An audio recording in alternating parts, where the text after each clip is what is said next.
my answer always will be that it's always a good time to buy in real estate, but you have to buy right? Buy right, buy smart. Coming up on the Melanin Money Show. Your best clients, your best customers are waiting on you to show up, but you are worried about perfection and you're not producing as much as you can. But let me tell you something I learned. You can live in the house while it's being renovated. There's no secret why they say the more you learn, the more you earn. If you're not earning every single day, it's probably because you're not learning every single day. The most expensive thing in the world is the cost of not knowing. Starting a business is risky, but so is getting to the end of your life and realizing you never got a chance to live it.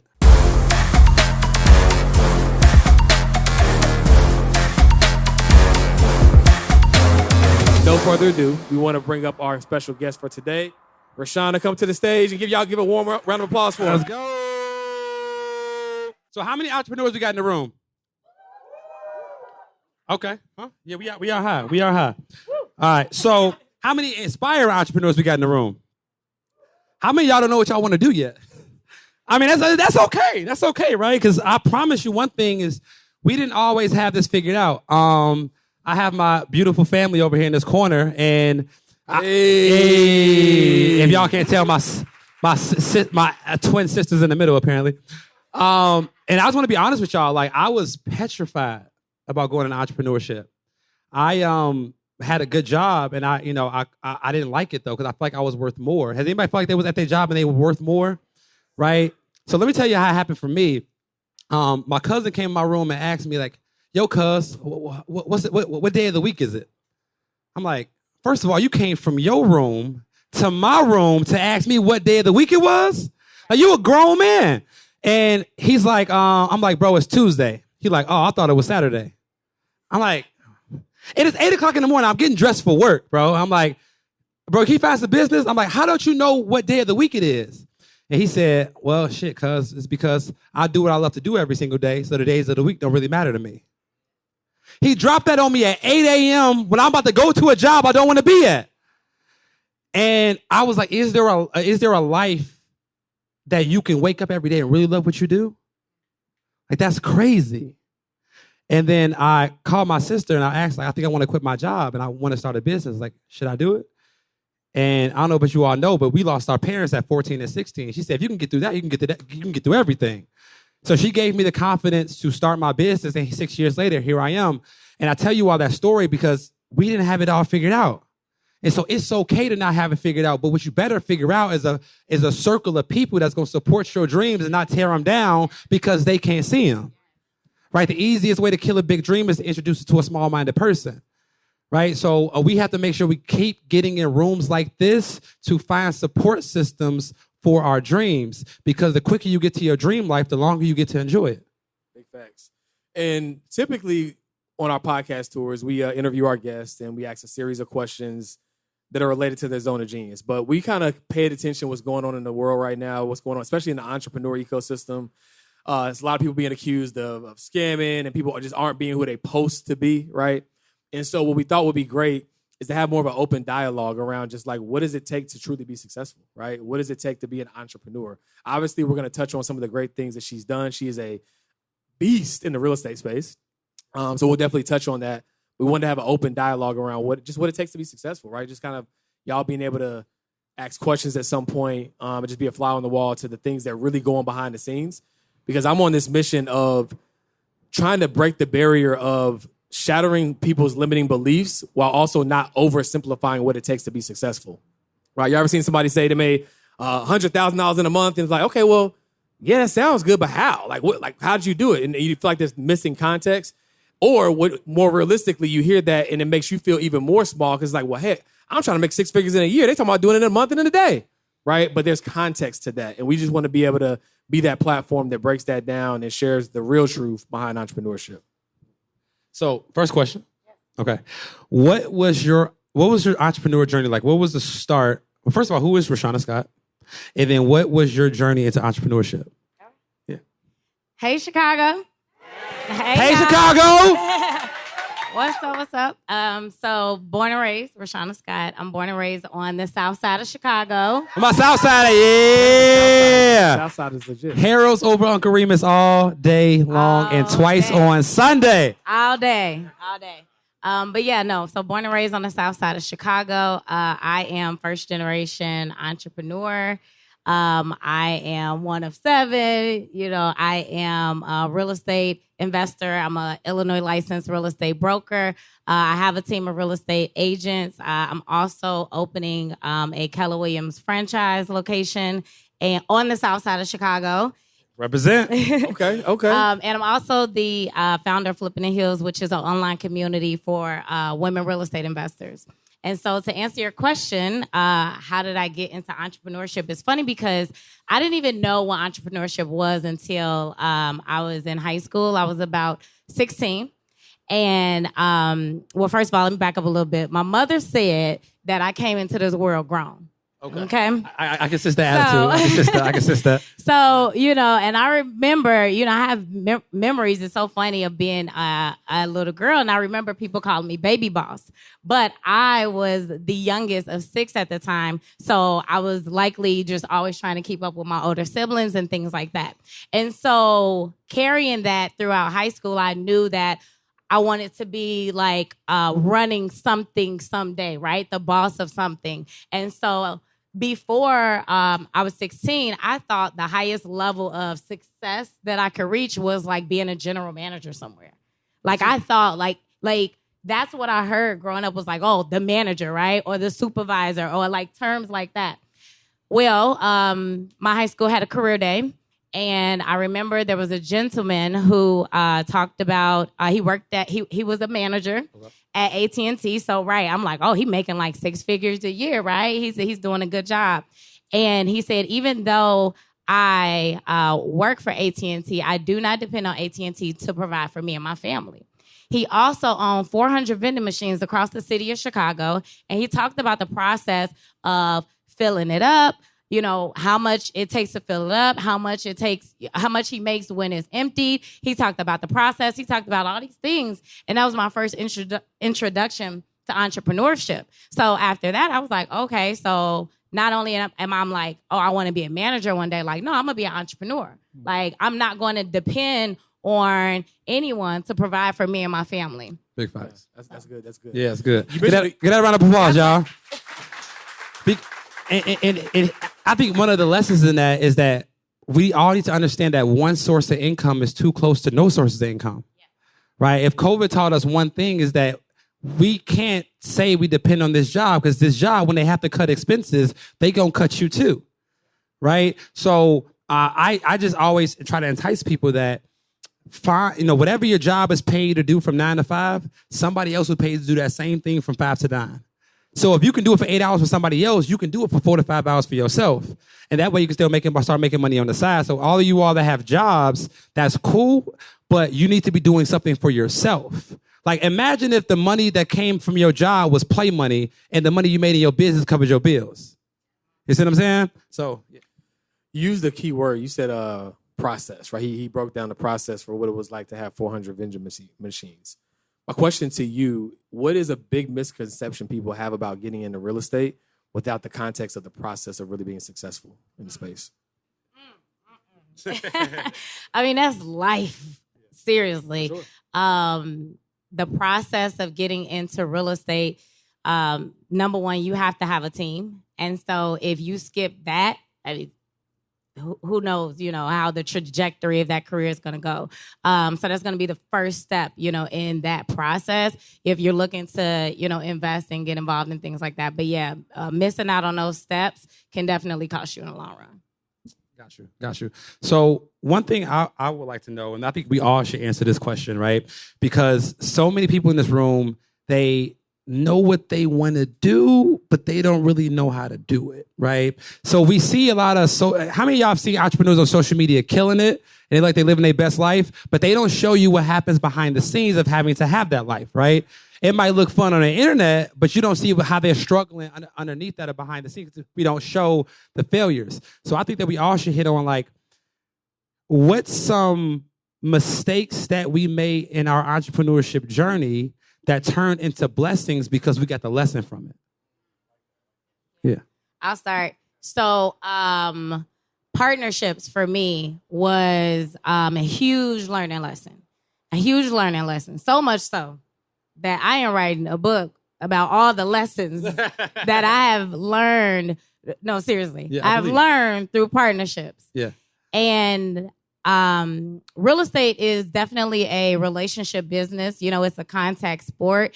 And you can do more together, right? We've heard about group economics, group investing, and things like that. And I still believe in that today. But I will teach and preach and yell to the top of my lungs the importance of contracts, you know, conversations, that open dialogue, you know, getting attorneys involved, right? Paying for attorneys. One of my very early mistakes came just because I didn't have an attorney. Right. But I was young. I was young. And I was like, well, the person that I wanted to go into business with, like, I thought I could trust them. Right. We like that word. How many of y'all tried to hire y'all family because y'all We thought y'all thought y'all can trust them and it ain't work out too well, right?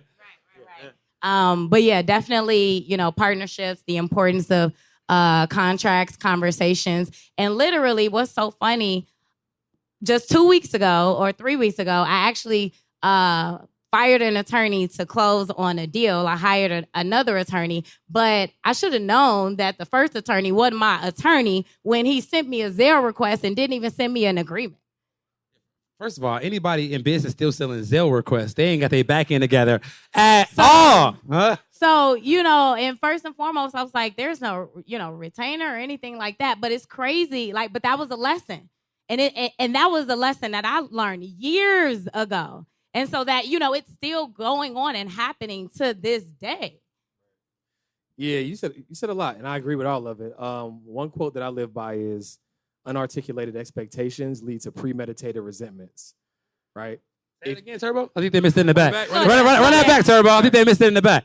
Yeah, unarticulated expectations lead to premeditated resentments, right?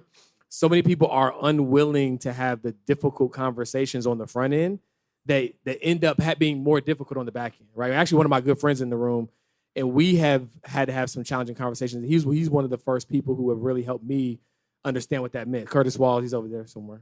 Yeah, and so we used to be roommates a long time ago. And being able to have people that you can just have those tough conversations with and get the hard stuff out the way, it actually makes it easier on the back end, right? And so I think that that's something that people shy away from. They get into partnerships and they think, oh, it should be 50-50 because it's two of us. Hold on now. Like, what are you actually bringing to the table, right? And having to have those tough conversations, I think that's a mistake that almost probably every entrepreneur has made. I definitely have made that mistake for sure, and not being clear. Another key mistake I feel like that I've made that everybody probably can benefit from is just really putting in the right systems, right? Like, in order to, people hear the word scale and they're like, oh, I want to make 6 figures in a month, or I want to make 7 figures. But if you do it the wrong way at the wrong time, it can break your business, right? And so just understanding like what it takes to build something, right? I mean, we hear these analogies about foundation when it comes to real estate, but it's the same thing with building a business, right? It's like, okay, well, if I want to add on the bonus room and the sunroom and all this stuff, like, do I have the foundation that can support these add-ons, right? Do I have the right team? Do I have the right infrastructure? Do I have the right systems, the right software, the right talent? I think if you don't address that, that's something that can really put you in a bad spot. So to specifically answer your question, Carter, I want to say, like, very recently, actually, towards the end of last year, through a big partnership that we had, it went really well from a revenue standpoint, but based upon that, there were some challenges that we had on the back end to work through. But the good thing about that partnership is it made me have a revelation about how things should go and ultimately yielded some of the things that we're doing right now. So sometimes those bad situations can actually yield good results. I mean, unfortunately, learning through experience is the lowest way to learn, believe it or not, but it can be the one that you remember the most, for sure. Facts. Yeah, man, I think mine was thinking that I could do it all by myself. Like, how many like Leos or like really, really driven people we got in the room? Y'all can raise your hand. Y'all know we leaders, right? So I'm like, bet I don't need nobody for nothing. I'm going to figure this out on my own one way or another. So like, I started my entrepreneurship journey out lonely in a room, working 12 hours a day, trying to figure everything out my own just to prove to myself that I was worth it, right? Some of us suffer through imposter syndrome. We got to prove to ourselves before we can prove to the world. So for me, it was like thinking I had to do it all by myself. And one of the quotes that I now live by that I didn't know back then is that you can survive without community, but you cannot thrive without community, right? Like finding people, like entrepreneurship can be lonely if you allow it to be. Like who you surround yourself with is going to determine your future. So I don't care what your entrepreneurship dreams are. If you're hanging with employees, guess who's going to be an employee over time, right? So like I had to find other entrepreneurs that I can hang out with just to talk about common problems. Like if you go to work 40 hours a week and you work with somebody else, you don't understand the struggles that I'm going through of having, like, I don't get off at 5. Like I'm working 12 hours a day. But I think that I had to start surrounding myself with the right people, and they helped give me the game on what I needed, because there are other people that know the answers to your questions. You just got to seek them out. And asking the right questions and hanging with the right people, it could save you 5-10 years for having to learn the mistakes on your own. Like a wise man learns from his mistakes. A wiser man learns from the mistakes of others. So why do we want to keep making these same mistakes when we could just ask somebody a good question and they can give us a good answer? So I think that when all of you all go into entrepreneurship, find a group of people that's on your level so y'all can figure it out together. Because don't find somebody that's already made it and try to get them to tell you, like, you can try, but they're going to probably charge you, right? And you should pay if they charge you, but like find a group of road dogs, because it's going to get dark. It's going to get dark before it get light. And you don't need somebody in your ear talking about, girl, you know, you can just go back and get that job. Like, you know what I'm saying? You don't need that in your ear. We don't need that. So we need to find the people that are gonna survive with us through the low times, because those are the people that's gonna be celebrating with us at the high times. Does that make sense? Okay. That's good. You only as successful as those in your group chat. Oh, hey, And look. That's a big fact. Look. So, Yeah. let me tell you, my group chat has pulled me out of some places. Like I was in an investment deal, a real estate deal, and I was $50,000 in the hole. And I was like, woo, right? It was some tears. That was the biggest L that I had taken at that time. And it just so happened that one of my accountability sisters, there's 3 of us in a group chat. I come to find out after I'm, telling my sob story, she like, girl, yeah, that sounds similar to the situation that I had. And I was 100,000 in the hole. And I was like, woo. Perspective. So I was like, perspective. So then I was like, well, if she can do it and if she can get through it and I see where she is right now, then, I can get through that as well. Right. And then I also was like, you know what? God didn't bring me this far to only bring me this far. And I live a life of abundance, and I know my story does not end here. Oh, talk about it now. Talk about it. At that point, Sure you don't want no Zelle for collection plate? Yeah. At that point in time, I instantly had to change my mindset, because I was like, you either gonna hustle or you gonna fold, and folding is not an option. So I got to work. Yeah. What else you gonna do? Yeah. You know what I'm saying? How many days you gonna cry? Yeah, that's real talk, y'all. And like, I need y'all to understand. Y'all do understand the biggest risk in life is taking no risk at all, right? Y'all do get that. So like, starting a business is risky, but so is getting to the end of your life and realizing you never got a chance to live it. What risk you gonna take? Right? What risk you gonna take? So we all have to understand that, yeah, there are gonna be times where shit ain't always shiny, but you can always overcome that, because sometimes you gotta go through things so you can grow through things. Big facts, big facts. How many of y'all seen somebody in y'all lane doing something similar that y'all do? And you feel like, man, you're not hating, you're not resentful, but you're just like, I ain't gonna lie, I probably could do it better than them. Can we be honest? Anybody want to raise their hand? Yeah. You don't gotta say the person's name. Yeah, you gotta say their name. Unless you want to. You felt that way before, right? What that means is you are unfortunately the best kept secret, right? And so what I want to talk a little bit about is the power and the importance of building a brand and marketing in your business, right? Because so many people are great at their product is amazing, right? Like it's great, but nobody knows about it, right? So let's talk about the importance and the power of building a brand in your business. So, how many people in here are real estate agents? Not that many people. Okay. How many people in here real estate investors? Okay. How many people in here homeowners? Okay. How many people in here aspiring investors and homeowners and all of that good stuff? Like everybody. That should be everybody hand in the room. Okay, because ownership is the name of the game. That's Not this question. Raise your hand.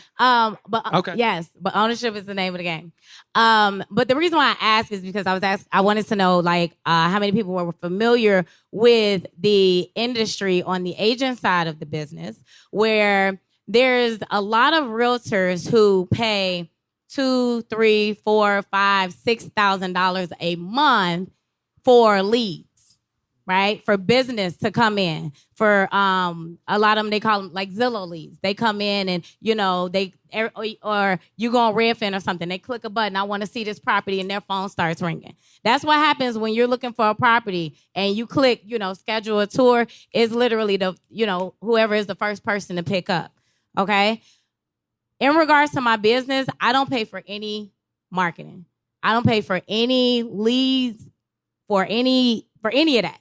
And so my ROI right now is unlimited, right? Because my cost of sales are very low because I'm not paying for leads, right? And then on top of that, when individuals are coming to me, they're already ready to go because I'm putting out so much content on social media and I'm marketing myself, and they're seeing like, man, Rashana knows her stuff. And if I don't work with her for this purchase, I'm doing myself a disservice.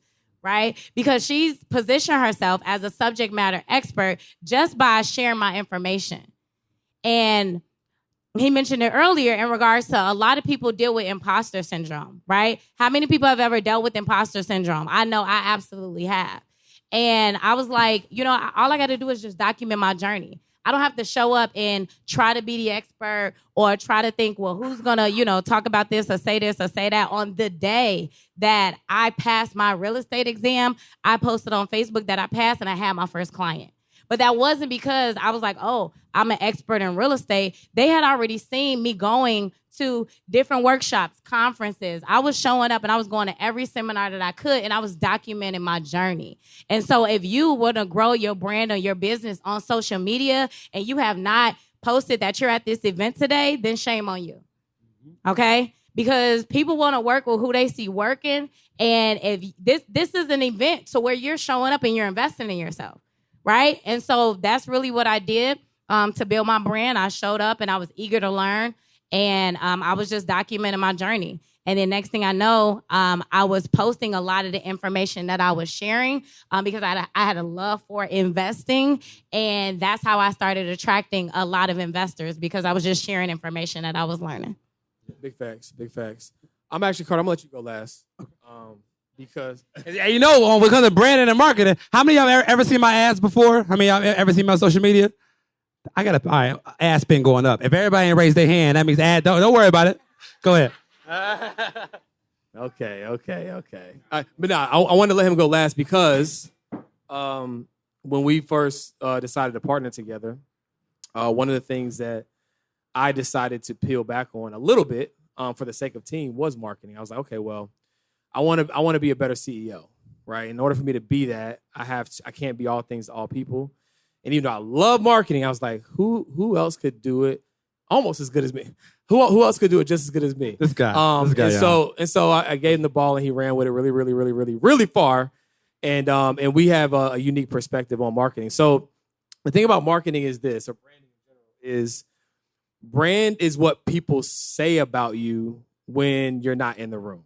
Right? That's in my opinion. Brand is also a level of trust. Brand is, okay, well, if I go to the grocery store that says they're open at 8:00, every time when I go there, they're at 8:00, right? So it's the same thing with content creation. If you are putting content out there and you do it for a week, do it for 2 weeks, do it for 3 weeks, and then the fourth week you just go ghost, how would you feel if your favorite TV series, right, that you love binge watching, you logged in one day on Netflix and it wasn't there? It would lose credibility, right? Game of Thrones people will lose their mind. Lose their mind. Right? And so you got to understand that branding is a part of building trust with your audience, right? And to Rashana's point, when you do it really, really, really well, which is the reason why we do the podcast, right? Like we did a podcast essentially for free. Like we shunned, sponsorship, all that stuff. We said we just want to do this and show up for at least 100 episodes, which we just did recently, 100 episodes, round of applause. Hey. Right? Like, let's just show up and be consistent and provide value. Rain, sleet, snow, hail, all sorts. When I say that, I mean that. Like, if y'all watch the podcast or listen to it, some of y'all know. Like we've had some situations where it didn't make sense to show up, but we showed up in spite of, right? And so like marketing and branding is a lot about trust, right? Like if you want to build trust with your audience, if you want them to come pre-qualified, like I can't count how many times I've gotten clients or people that came to me that said, oh, well, I'm coming because I saw this online, or you said this, or I've been waiting on the sidelines because blah, blah, blah, right? But your best clients, your best customers are waiting on you to show up. But you are worried about perfection and you're not producing as much as you can. But let me tell you something I learned. You can live in the house while it's being renovated, right? I live in Charlotte, North Carolina, and they have been working on that airport for 5-6 years, and probably will be working on it for another 5 years. Do you know how many millions upon millions of dollars they would miss out on this? Say, hey, we're going to shut this thing down until we get it all perfect, until we get the terminals right. Like, no, they got the tarp up. Shit ain't right. Like, because they know that they can live in the house while it's being renovated. At the end of the day, the only person that knows what the end game is supposed to be is you and God, right? So whatever you decide to put out to the world, they're going to think that's what it should be. You don't think Steve Jobs knew that the iPhone was supposed to be this great 10 years ago?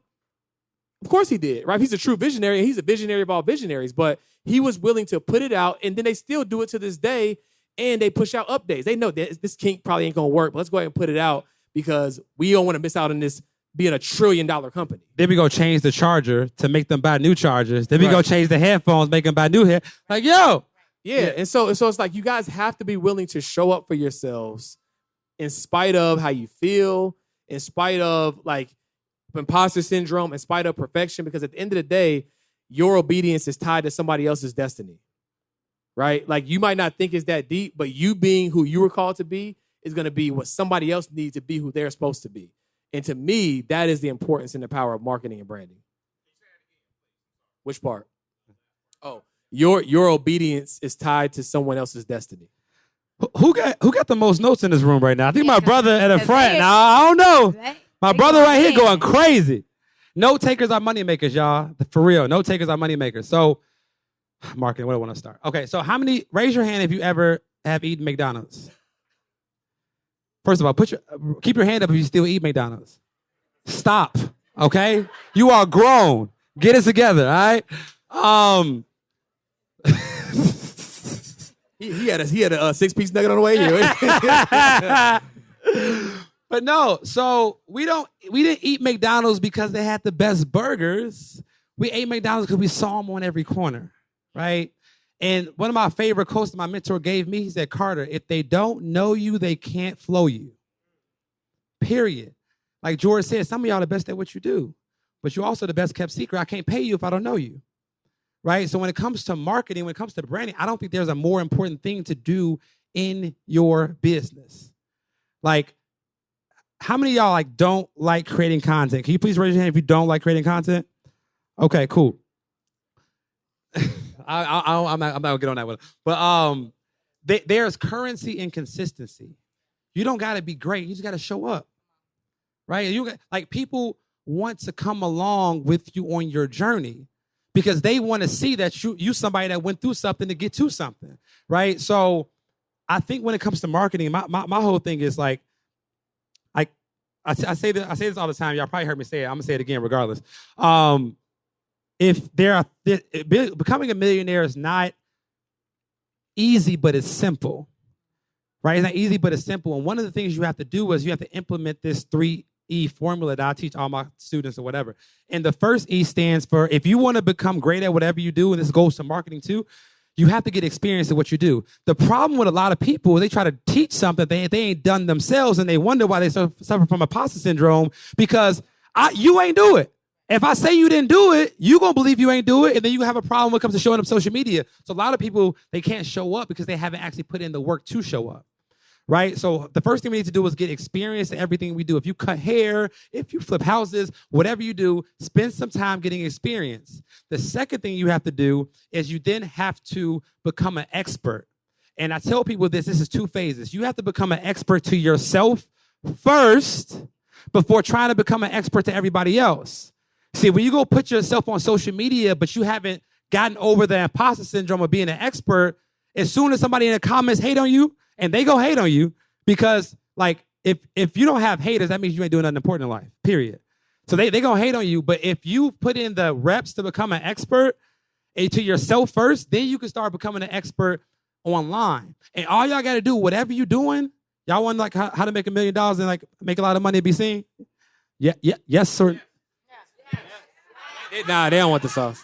They want the sauce to be sold separately. They hate money. They want the sauce to be sold that's separately. crazy. They was taking notes. That's crazy. But like whatever you're doing, just turn the camera on. Like if you cooking, just turn the camera on. I'm sure Rachel Ray food ain't that good.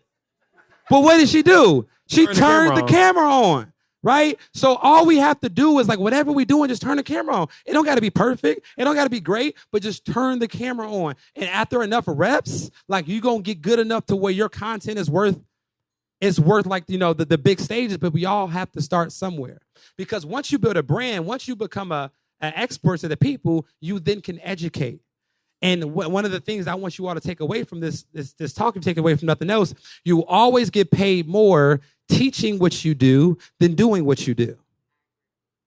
I made good money doing people's taxes, but I make great money teaching people how to live tax-free. It's different because when you're able to teach people, you're able to reach more people. So I think that you only can do that with a positive brand. Hey, aren't you tired of buying courses in those emotional states when you want to get a result, but then you actually don't do anything with the course? Do you know on average, the completion rate for a course is about 2%? But here's the thing, it's not entirely your fault. The problem is you buy the course, but you don't have access to the source who actually created it. See, that's why we're doing something different. With the Melanin Millionaire Club, you're not just gonna get access to courses, you'll get access to the people who created it so you can get your questions answered. Because it's not just about learning, it's about taking that information so you can start earning. So the Melanin Millionaire Club is gonna give you access to courses, but not just that, it's an entire university of information. We have financial flicks, we have hundreds of previous recordings, but more than that, y'all, we have an amazing community of people just like you who are trying to become a first generation millionaire. So like GA said, like you can survive without community, but you can't thrive without community. So this is the place you need to be, right? 100%, because here's the thing. If it was just about information, we'd all be billionaires with six packs. So that's why every single Monday, we're going to set the tone for your week with Melanin Millionaire Mondays, where our entire community is going to meet up. The energy is going to be high. We're going to set the intention for what we're going to execute on so we can move the needle forward, and Carter and I and the rest of our team can keep you accountable. So that's enough information. You see the rest in the club. All you got to do, click the link below, sign up, and start your journey to your first millionaire year. Let's get it. Let's go. Cool. Was that good? That deserve a round of applause? See, I bet you if the bar was open, they'd be more awake. But we'll say the open bar for later. Don't worry about it.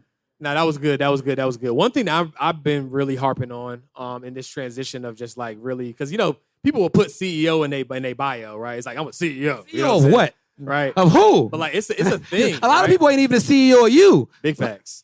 Right. And so one of the things I've been really focused on is all things back end, operations, systems, team, et cetera. Right. And so I guess my question is, what has been some of the biggest and most important things that you've noticed in truly growing and building a scalable enterprise? So that's a great question. It's been an ongoing thing, and it is going to be an ongoing thing in regards to building, growing, and scaling. George mentioned being a visionary, and you know about Steve Jobs, but it's so important that you are a visionary for your own life and for your business, right? If you have not taken the time to visualize what life looks like 5, 10, 15, 20, and really doing it, you know, you won't know where you're headed or where you want to go, right? And I want you to start even to ask yourself, okay, I want to have, you know, a multi-million-dollar business one day. Well, who might I need to help me run that business, right? What type? Who do I want to work with, right? What's my ideal customer? What type of systems? What type of software, right? Start to think about those things.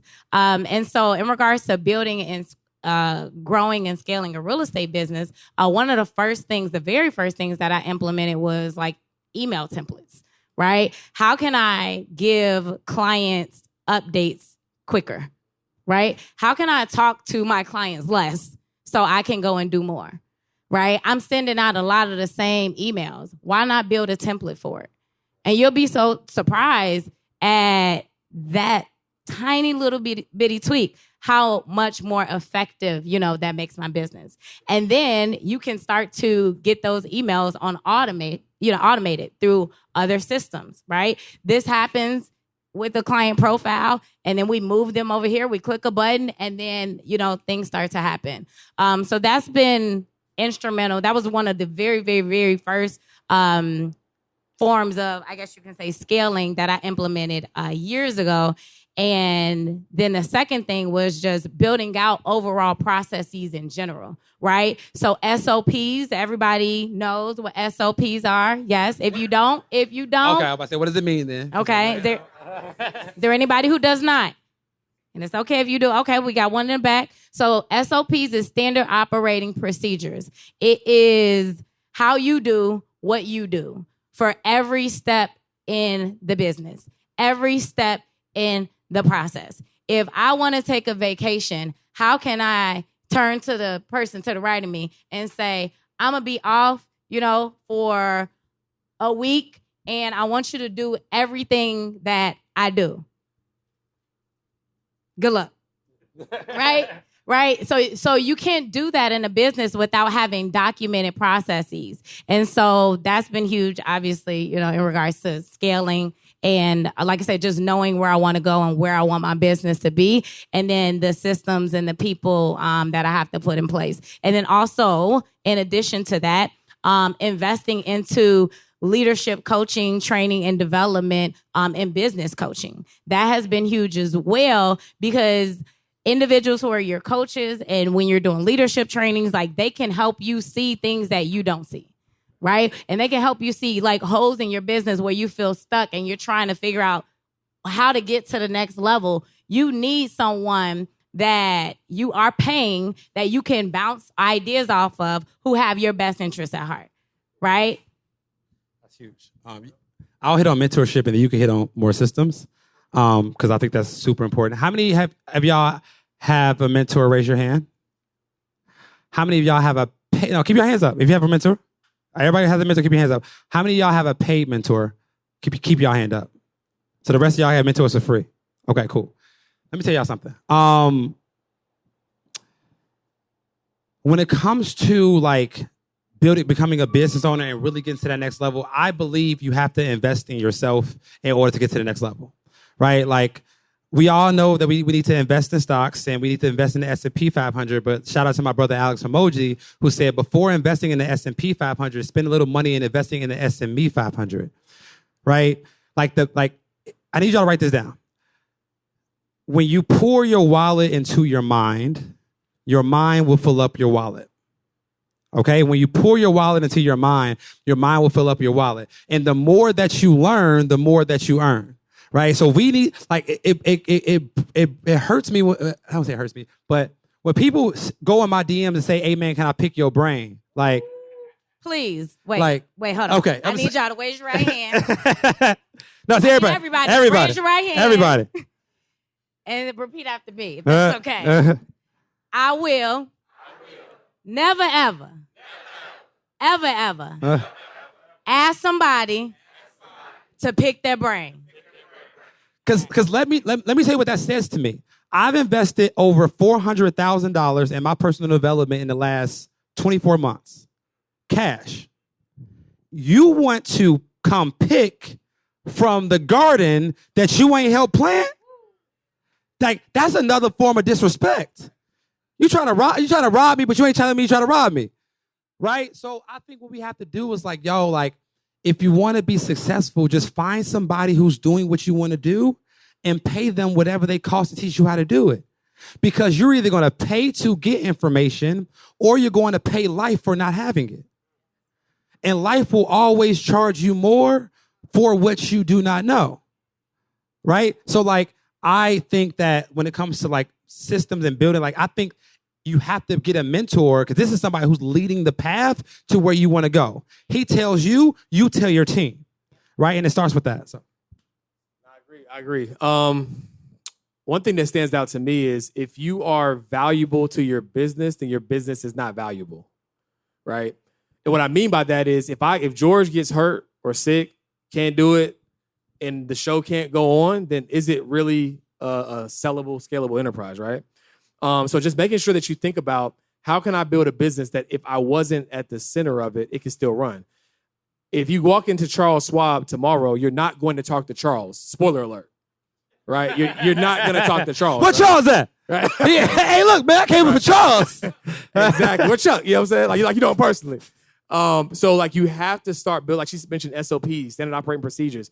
How can you put the systems and the people in place that can run your business, right? The question that I always ask myself whenever I'm doing something for the second time, first time is cool. Let's do it the second time, I'm like, wait. Can this be automated is the first question. Meaning, is there some type of technology that can facilitate this thing? If no, then I ask myself, can it be delegated? Is there a person that I can put in place that can do it? And then if I really don't want to do it, I'm asking myself, can it be eliminated? Like, do we really got to do this?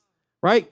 Can it be automated, delegated, or eliminated? The reason why I do that order is because automation, like your technology is your first employee. Right? Like if you can set your systems up the right way, like you can build a really scalable business. Like for example, like my firm was a pretty lean and mighty team for a while. And like I was presenting all this business to an insurance company. They're like, well, so how many people we got to talk to? I was like, it's just about 4 of us. It's like, what? But you're sending us all this business. They're like, I was like, yeah, it's just 4 of us. Systems, right? Systems are key.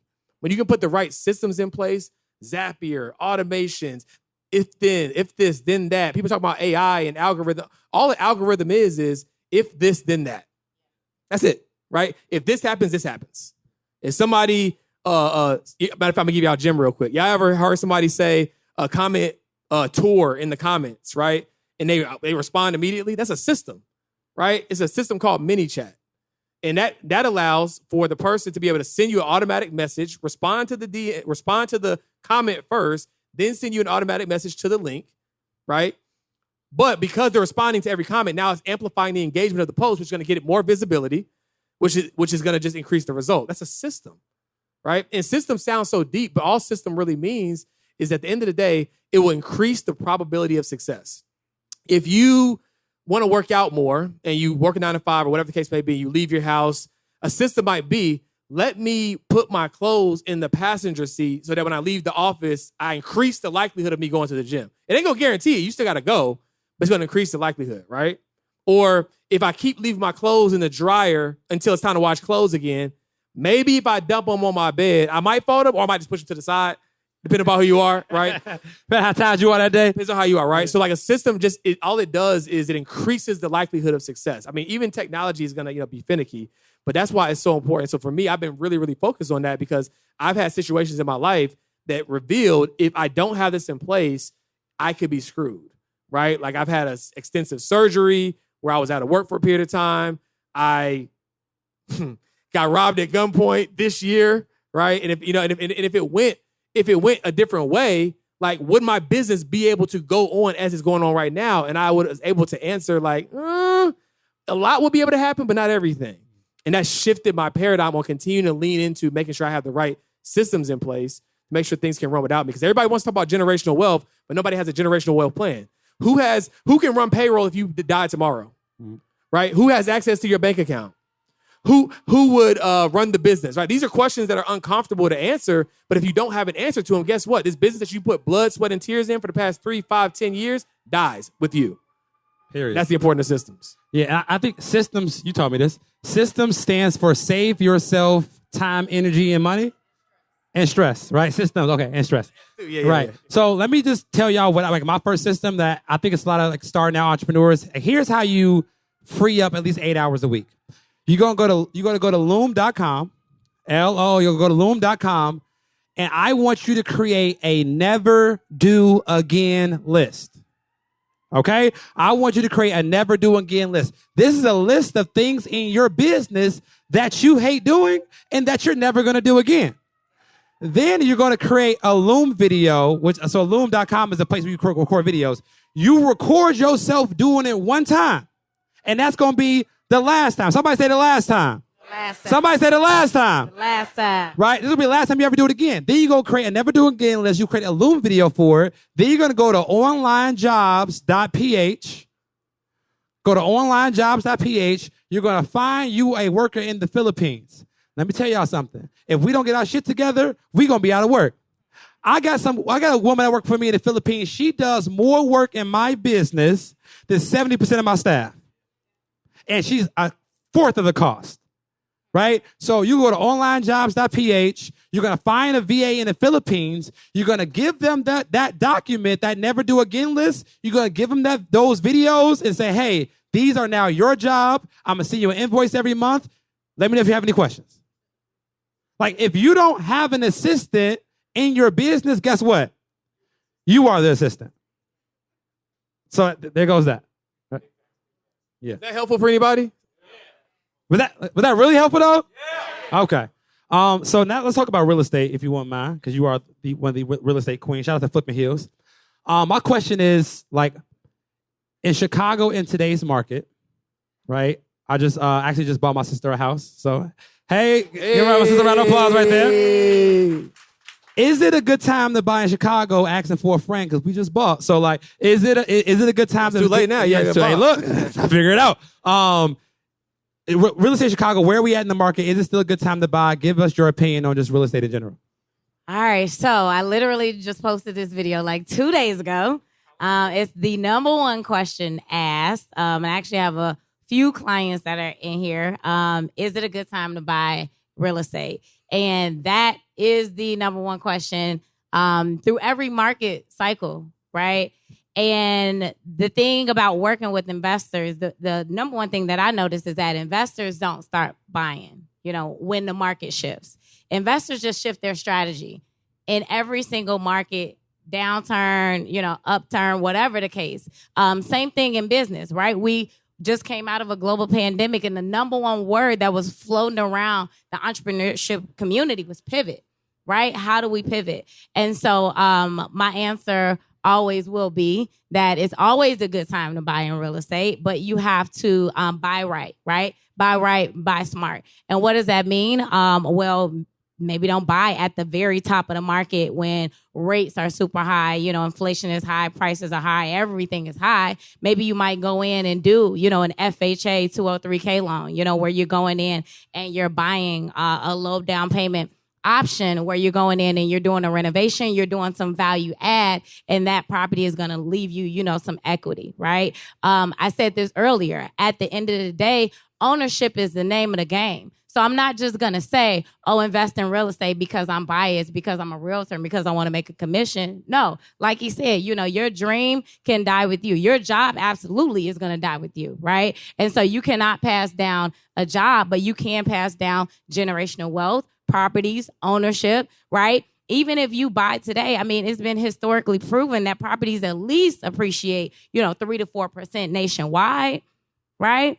You're investing, into your future. And even if that very first property is not a home run, it will guarantee that you are set up for future purchases if you buy right. And buying right really depends on, what your goals are. A lot of people ask me like, hey, what should I buy? Or should I do this? Or should I do that? And I'm not one of those realtors where I'm like, everybody should do X, right? Everybody should house hack, or everybody should do this. I'm going to ask you what your goals are and what your situation is. And okay, let's talk about the best plan on how to get there. But because I do work with a lot of investors, oftentimes a lot of them are buying multi-units to help them, get set up for future purchases. So first and foremost, that was some gems. She just like slid in there, right?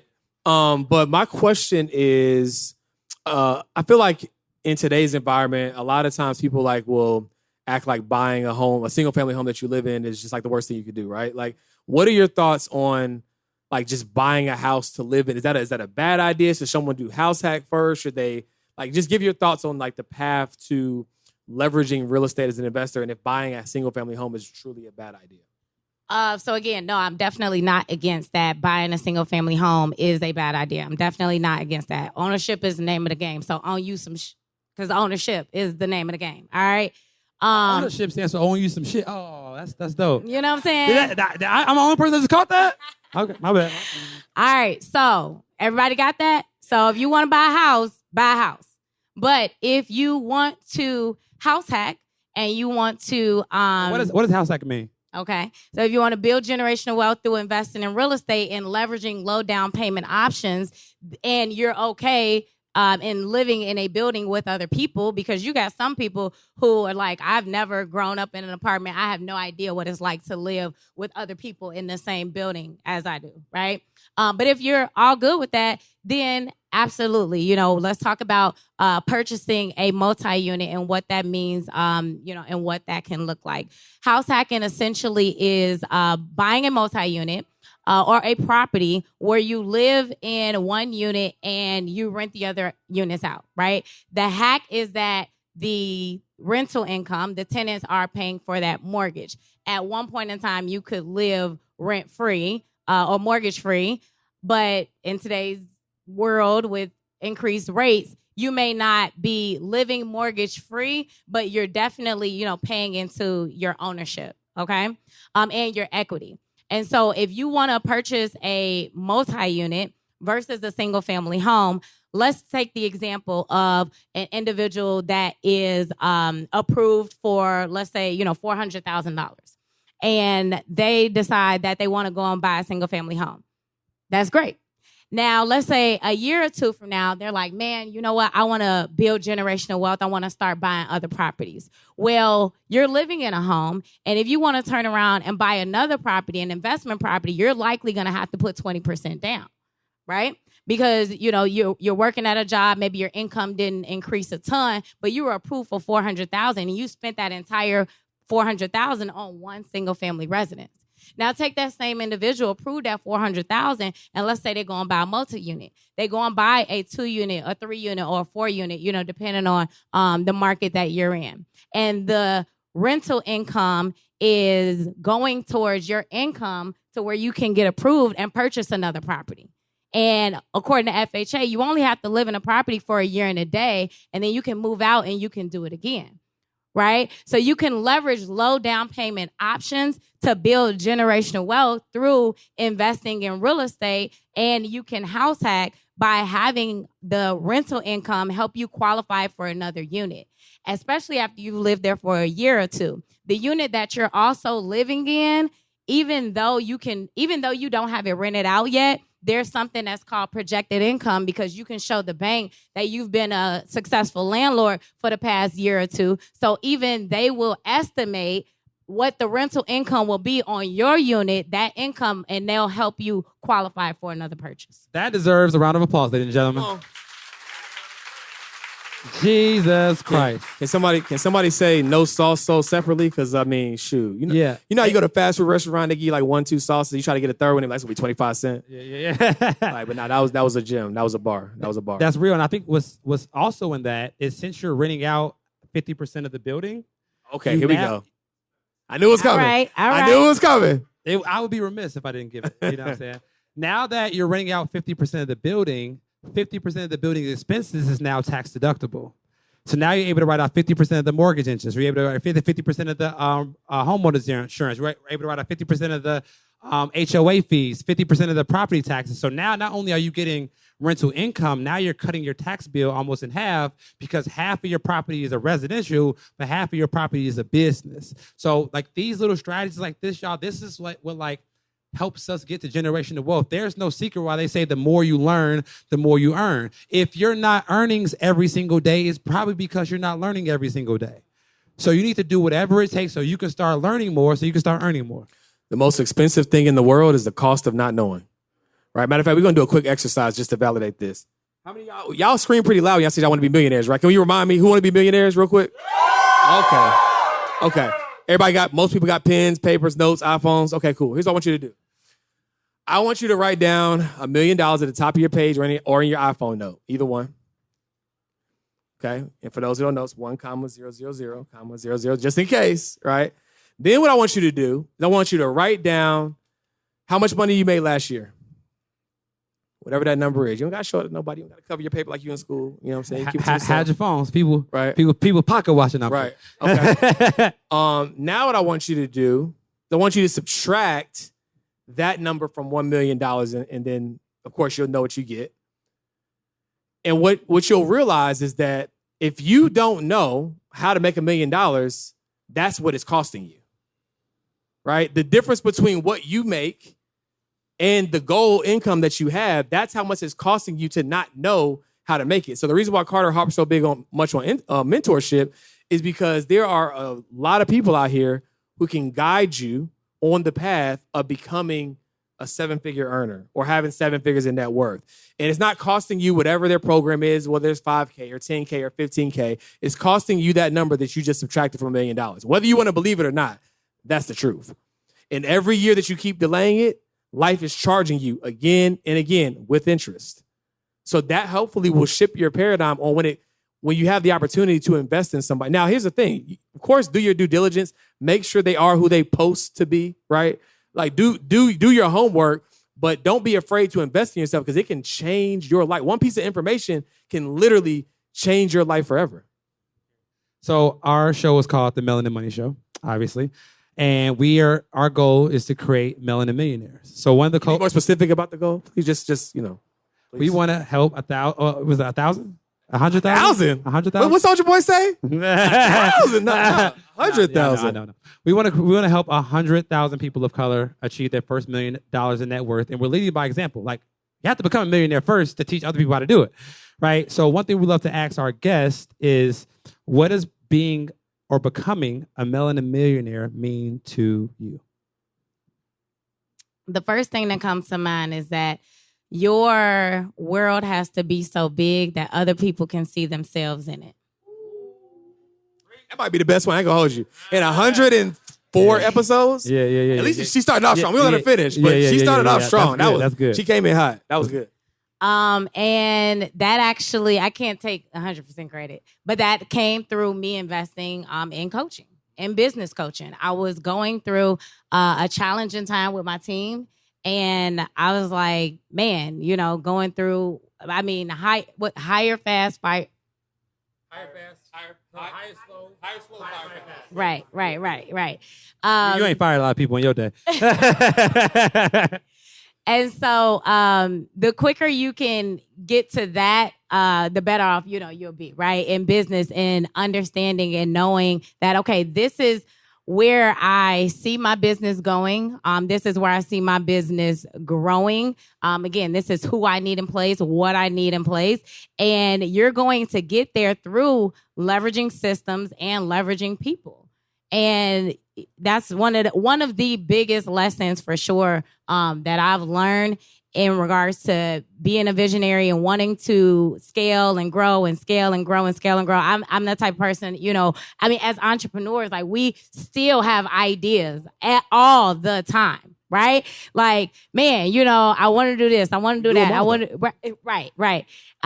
But you'll definitely be able to get there through people for sure. Did I answer your question? That was great. That was great. If any of thing we shared today was helpful, can y'all give us a round of applause like it was, please? Thank you. Hey.